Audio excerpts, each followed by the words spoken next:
What's going on, everybody? Welcome into another episode of Profit Picks. If you are new, we always start this show by being transparent. And yesterday, I did not have a good day in WNBA for sure. The Dream ended up losing by 17, and that was my only WNBA play. I did play some tennis, but I'm going to be honest with you guys. The one match I know I had early, it was able to finish, but the rest, it was like rain delay all day. And I'm the kind of person who I really enjoy watching tennis. I don't want to just wake up and see the score. So I'm gonna go back and rewatch the matches and not ruin it for myself. And I'll do a little extra recap on my tennis tomorrow. How about that? So not good in WNBA yesterday, Rob Veno. I don't know. I have a feeling you kind of the same way because you were liking that over, right? I did, and I played it again. It was light because I wasn't in love with anything, but it was not even close. Ski, I got to say, Indiana brought defense that went for 40 minutes. Give them credit; they want to stay alive in the playoffs, and boy, they played like it on the defensive end because Atlanta was frustrated for sure with referee calls, with how tight Indiana was guarding them, et cetera, et cetera. So now it's going to go the distance, go back to Atlanta. But I did play over 158.5 in that game. And like I say, it just never came close. Yeah. You know,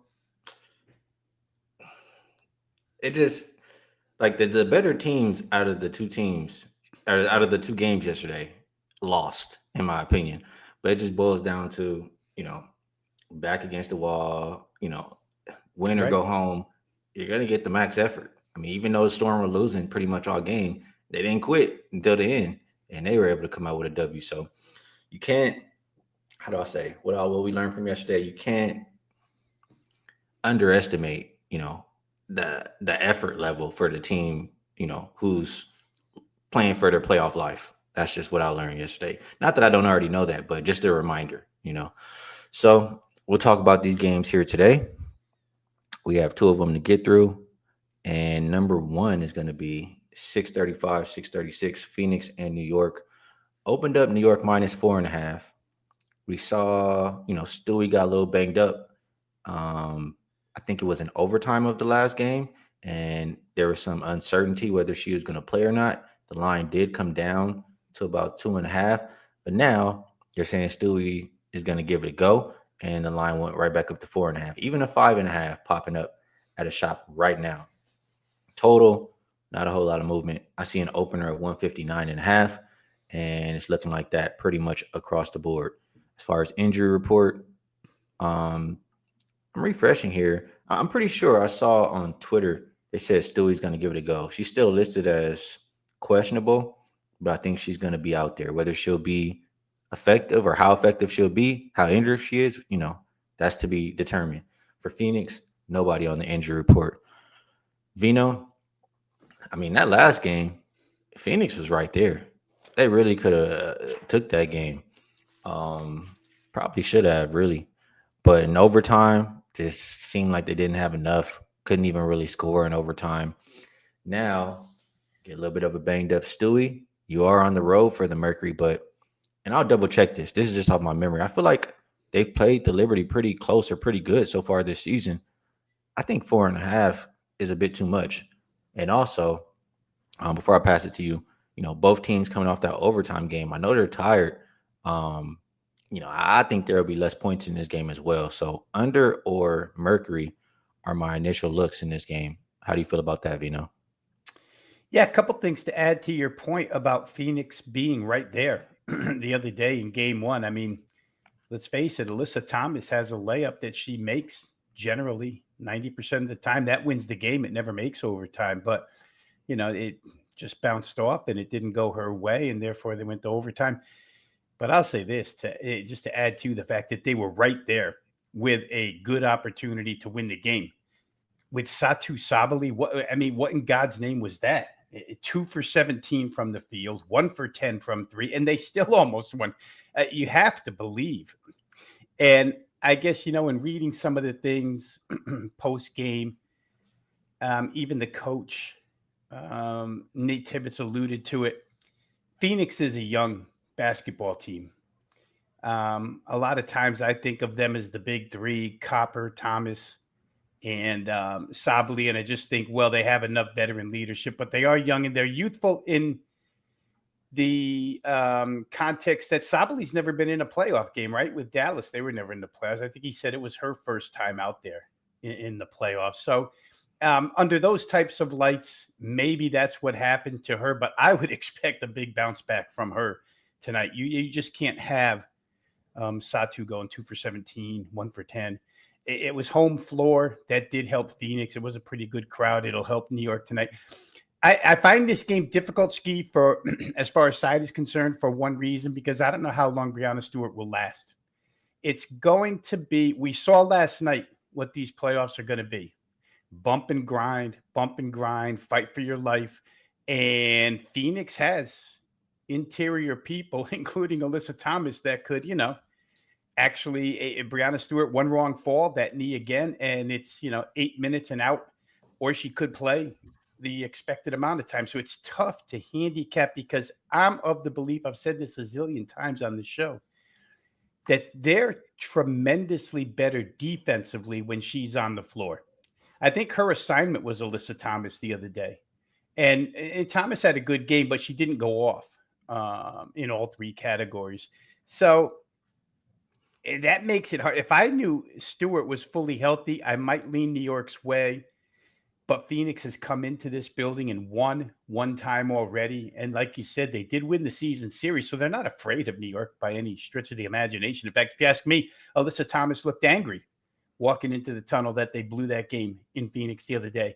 So I think I would have to side with under in this case, which, again, doesn't come out of my mouth too often. But just watching, and I think you said something pretty prevalent for these games here in your opening there, that we have to remember that these games tighten up in the playoffs. If we were talking about NBA, Skee, you and I would be saying, well, the defense will get tighter. It's game, this is game 2 of a 3-game series. But you know what I'm saying? If it was game 5 of a 7-game, we would be factoring in slower pace, more defense. I think it's got to be factored in here, especially after watching Indiana, Atlanta last night. So I think under 159.5 could be a way to go, but I have not bet the game.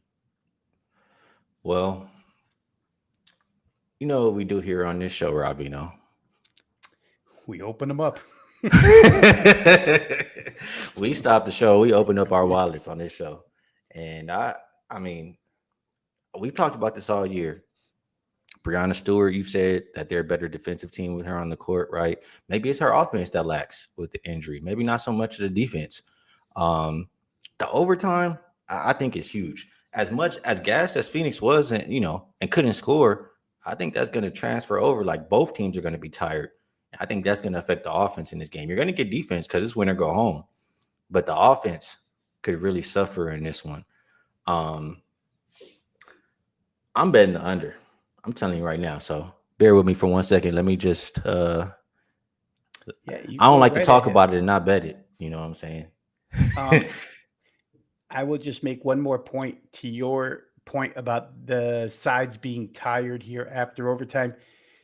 In the case of this particular series, it is a long flight back and forth. It's Phoenix to New York. It's not a Atlanta to Indiana type deal where the flight is fairly quick. So you're fatigued off overtime. You get on a plane, you fly all the way back, tired. I could see jump shot legs not being there for a full 40 minutes. I mean, these teams are good enough to score in spurts, but maybe not continuous, which was what it takes. You're asking both sides to get to 80 here.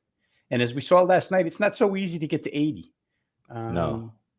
Las Vegas and Seattle did it, but there were a lot of points at the end of that game by Seattle. So we shall see. All right. So appreciate that, Rob Veno. I am good to go. 159.5 is the best number we can get. And confirm. It is confirmed. So everybody can't go on the show and run and bet it, and I get the ass into the line. All right. Next game, we'll go to Lynx and Valkyries. I don't know why I was thinking of a different game was played today, but we just saw the others yesterday. So Lynx and Valkyries opened up -10 for Minnesota on the road, and we see 10 and a halves pretty much everywhere. Total open 152. Consensus we'll call 151 and a half. Injury report: Tiffany Hayes will be missing for Golden State, and Griffin, who's been missing pretty much all year for Minnesota, out. Veno started off that last game. Valkyries I mean, they always do. They throw a pretty good, pretty strong first punch. I mean, they usually come out the gate in that first quarter. It's been that way all season long. We saw it once again. From Minnesota side, it's almost like it was almost like they didn't understand or they forgot what Golden State likes to do, like just letting them shoot threes. Um, I feel like after that first quarter, both teams kind of realized, okay, we got to take away the three from each other, and especially Minnesota for on Golden State. The lack of Tiffany Hayes that makes me think less offense. We know how good of a team, defensive team Minnesota is. I think that they realize what they have to do. I think they bring that in this game. And on the flip side, I mean, Golden State has been good all year too. I mean, we can make a case for coach of the year over there in Golden State. And what we've seen in revenge games for the Valkyries, they lock up. They've seen you a time or two. The next time they see you, they lock up. And I know they've seen the Lynx a few times, but just to put numbers to what I'm saying, the Valkyries in revenge spots this season are 14-3 to the under. And you have a Lynx team that just scored 100 points. I mean, if the emphasis isn't going to be defense, I don't know what we're doing here in the playoffs. That first game also had a hell of a lot of free throws. That's all Coach Nakase. Hopefully I said her name right because, I don't ever listen to the people talk unless it's an interview. But all she was talking about was, how the free throws kind of changed the game, et cetera, et cetera. We could see less free throws in this game. I think there's less points. I know it went up a little bit from the previous game, but I don't think this one touches 150. And I personally need the Lynx to win here, Rob Veno. I made a bet for them to win 2-0. Doesn't necessarily mean they're going to win by 11. Valkyries, I mean, that's been the sweet spot all year, right? As a dog of like more than 7, especially at home, they do have a good home court. I couldn't run to the window and lay with the Lynx in this situation. I think it's Valkyries or under. And I do think, I mean, we just saw yesterday the efforts you get from these teams with their back against the wall. I do think you get that here today. How are you viewing Lynx and Valkyries?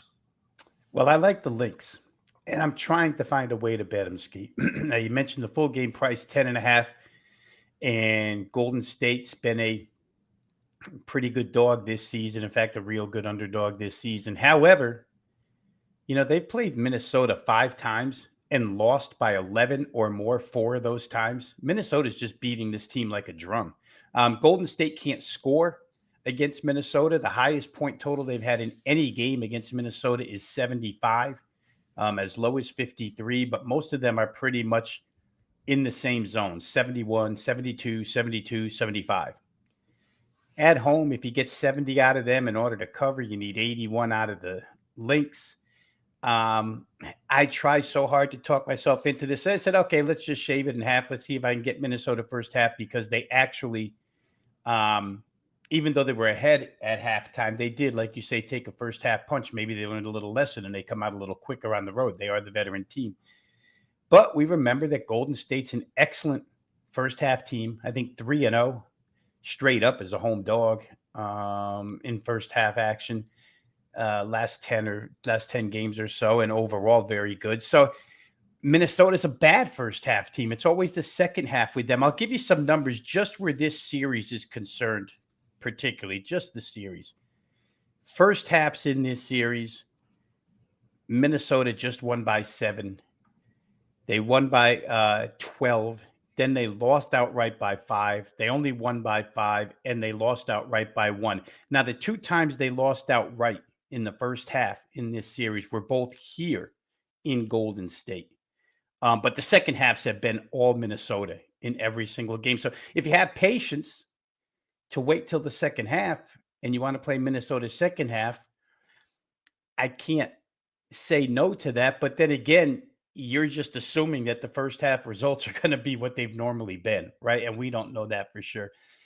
I look at Golden State's roster and I just don't know how, Skee. I mean, the top four guards on this Minnesota team, McBride, Courtney Williams, Heidemann, and Dejanay was a huge pickup defensively for this team. Those four guards, where are Golden State's guards going in this game? I mean, again, you said it. They love to shoot threes. If they don't make threes, I just don't know here. I know Collier's going to do what she's supposed to do. I know their front line is bigger than Golden State's front line. I really think Minnesota, the veteran team, is going to win this game. And I kind of think they're going to win by 12 or more. So in the end, I may end up playing Minnesota full game. To the point about Phoenix being young, there's nobody younger or more inexperienced at this than the Golden State team, home or not. I know it's like a college atmosphere playing here. But I just think Minnesota's in there to get the job done and get it over with. Maybe they think, who cares if we lose? We're going back home. We'll win anyway. But I don't think that's the mindset of Minnesota and Coach Reeve. And to the point about Coach Nikasi moaning about free throws, her team shot more free throws than Minnesota did in that game. They shot 27. Minnesota only shot 24. So I lean Minnesota. Haven't bet it yet, but out of both of these games, that's probably the one bet by the end of the day I'll make. Minnesota full game minus the 10.5. I can wait a little bit, Skee, because I see it going down to 10 in some places, and maybe I can catch a 10 later on. Well, before I forget, what she was saying, Coach Nakase, she did mention she's talking about the timing of the free throw. She said like it was messing up the rhythm that they had going, and pretty much it just turned the momentum to the Lynx. She was kept saying, "I just want a fair fight. I just want a fair fight."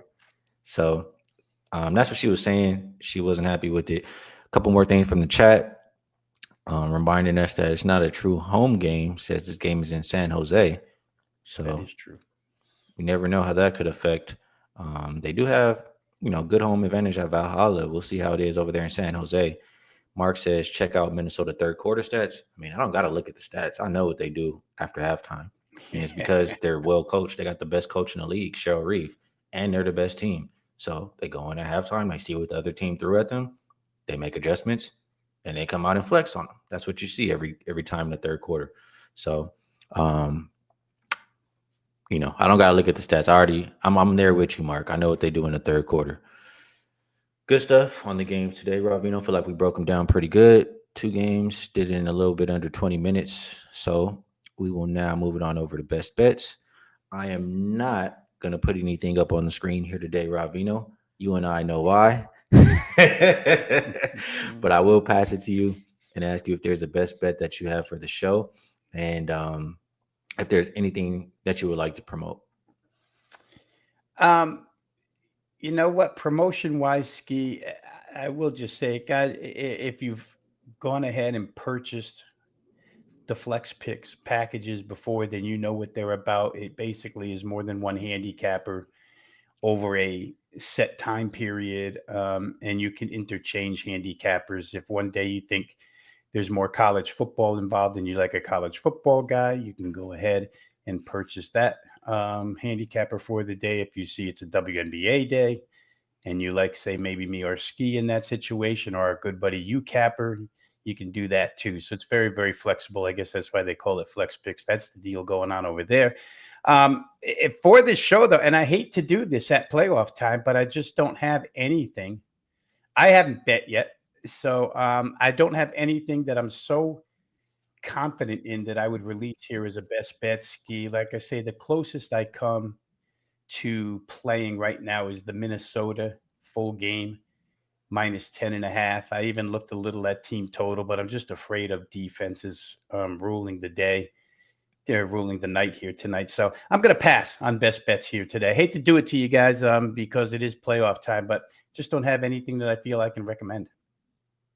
It's all good. Before I give my best bet for the show, Jeff, we will talk about it tomorrow. He says, okay, Skee, here's the question. Game 3 is Thursday. Does Seattle or Indiana have any chance to win? I feel like we see an upset.